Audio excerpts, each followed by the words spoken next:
Hello guys, तो ये हमारे CDP MCQ का सेकंड वीडियो है। अगर आप इसका फर्स्ट वीडियो देखना चाहते हैं तो आप मेरे चैनल में जाके या डिस्क्रिप्शन से उसे चेकआउट कर सकते हैं। और आप यदि teacher CG TET, C TET या किसी भी स्टेट के टेट और असिस्टेंट टीचर का तैयारी कर रहे हैं तो ये वीडियो आपके लिए बहुत ही हेल्पफुल होने वाली है। ठीक है, तो चलिए बिना देरी करते हुए हम लोग वीडियो को स्टार्ट करते हैं।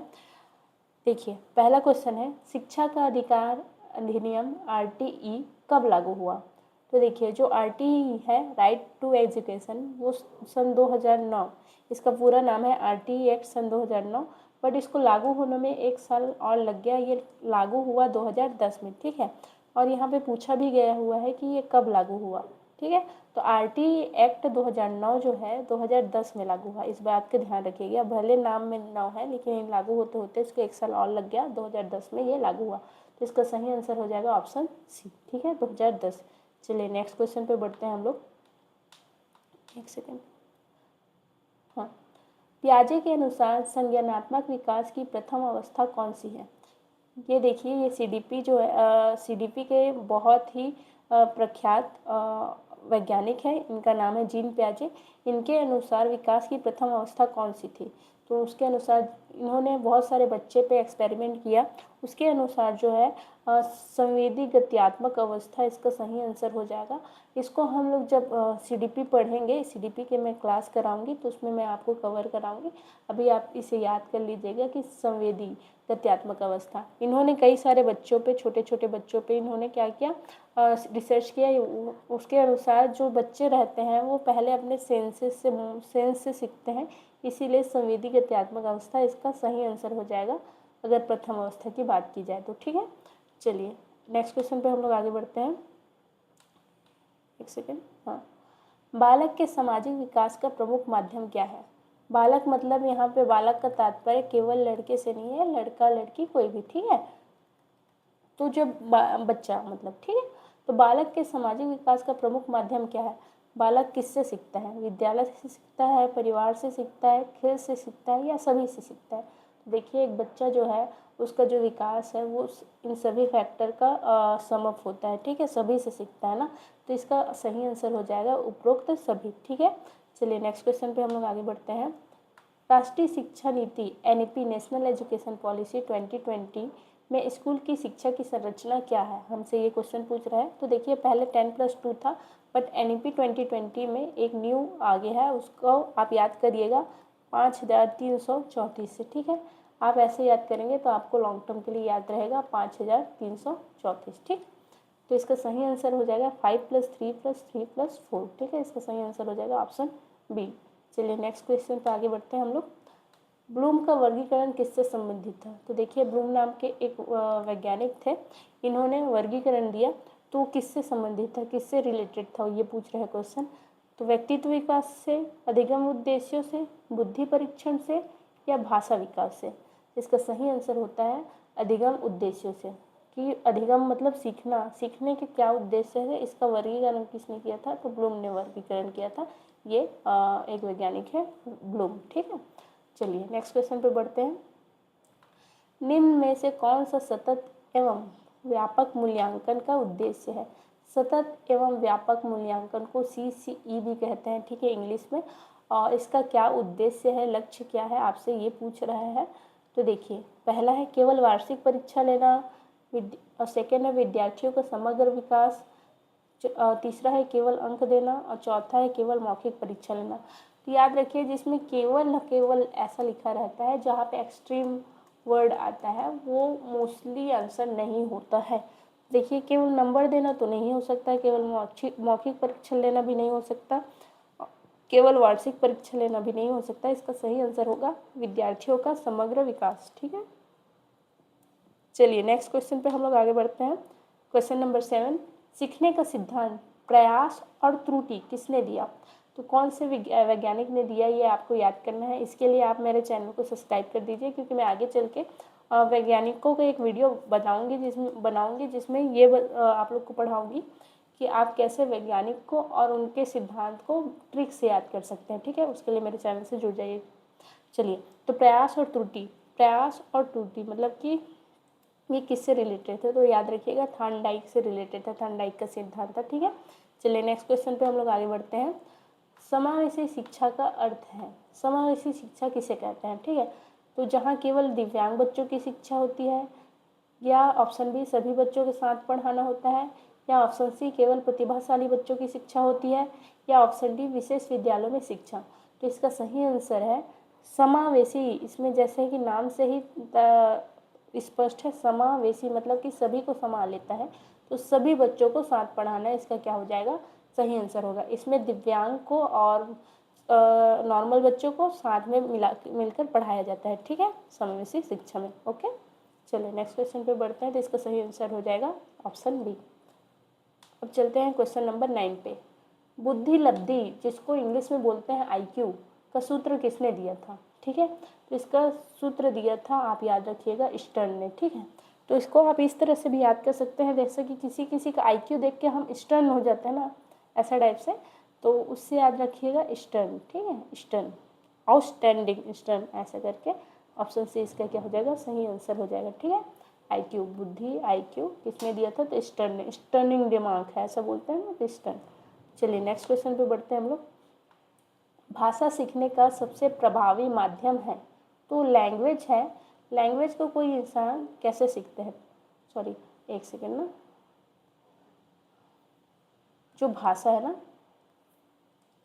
मतलब इंग्लिश में लैंग्वेज, उसको कोई इंसान कैसे सीखता है, रट के सीखता है, व्याकरण पढ़ के सीखता है, संवाद और प्रयोग से सीखता है, या परीक्षा दे के सीखता है, या परीक्षा देने से सीखता है।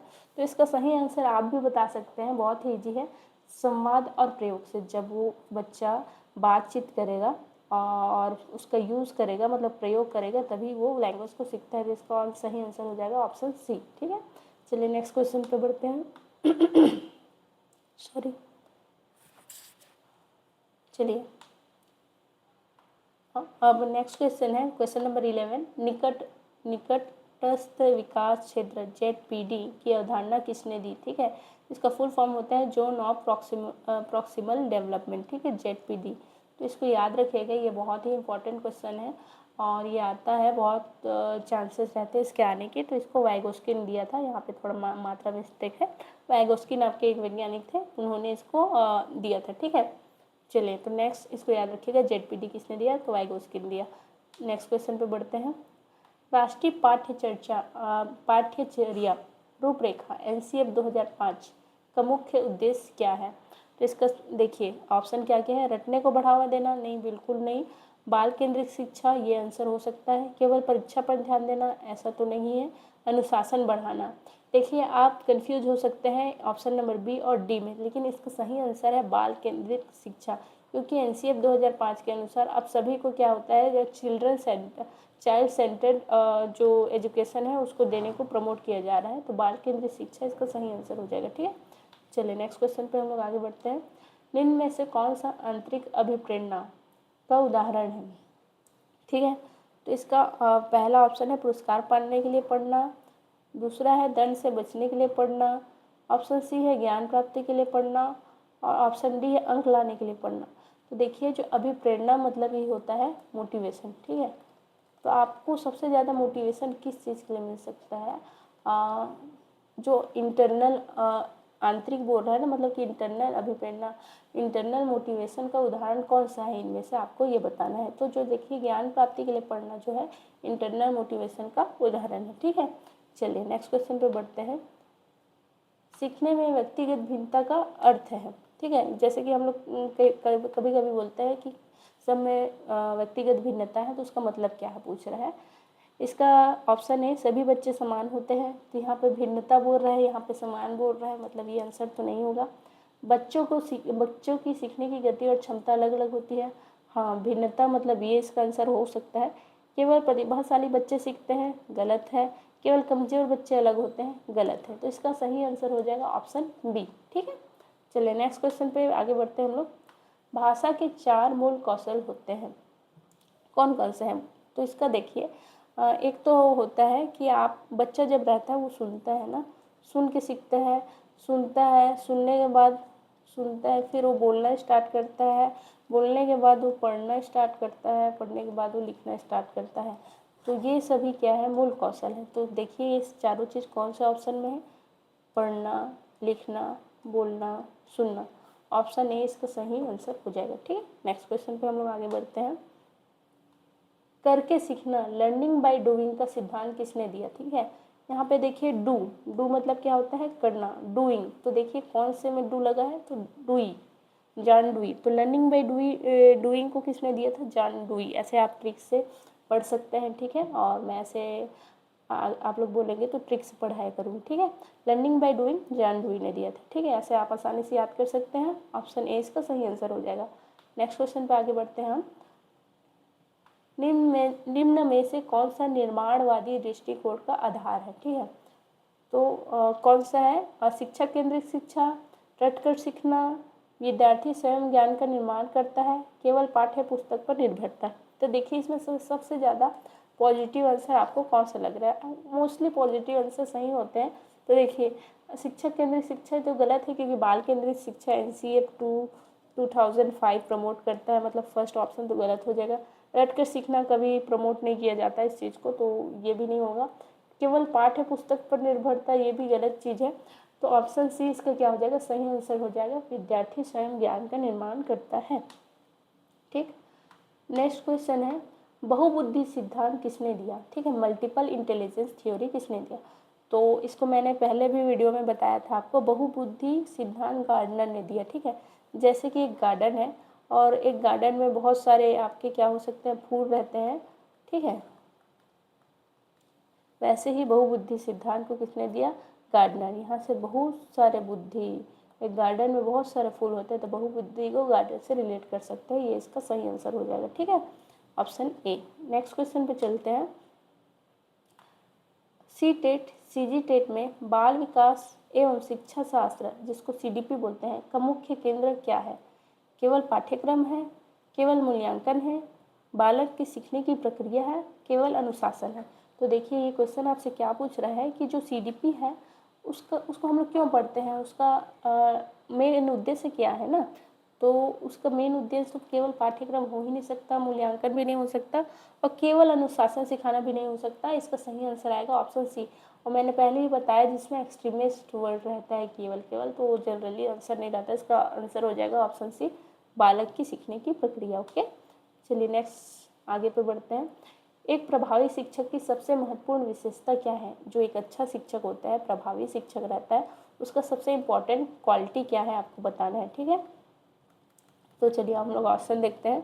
कठोर दंड देना, नहीं, अभी तो मारना पीटना सब चीज़ बैन है, तो ये नहीं हो सकता। केवल विषय ज्ञान होना, ऐसी भी बात नहीं है। विषय ज्ञान रहेगा और वो उसको डिलीवर नहीं कर पाएगा तो कोई मतलब का नहीं हुआ। ठीक है, विद्यार्थियों की आवश्यकताओं को समझना, हाँ ये आंसर हो सकता है कि आखिर बच्चों की क्या नीड है इसको जान लेंगे तो वही प्रभावी शिक्षक हो जाएगा ना। अधिक गृह कार्य देना, मतलब कि होमवर्क जब ज़्यादा देते हैं उनको बेस्ट टीचर बोलेंगे क्या? तो नहीं, बिल्कुल नहीं।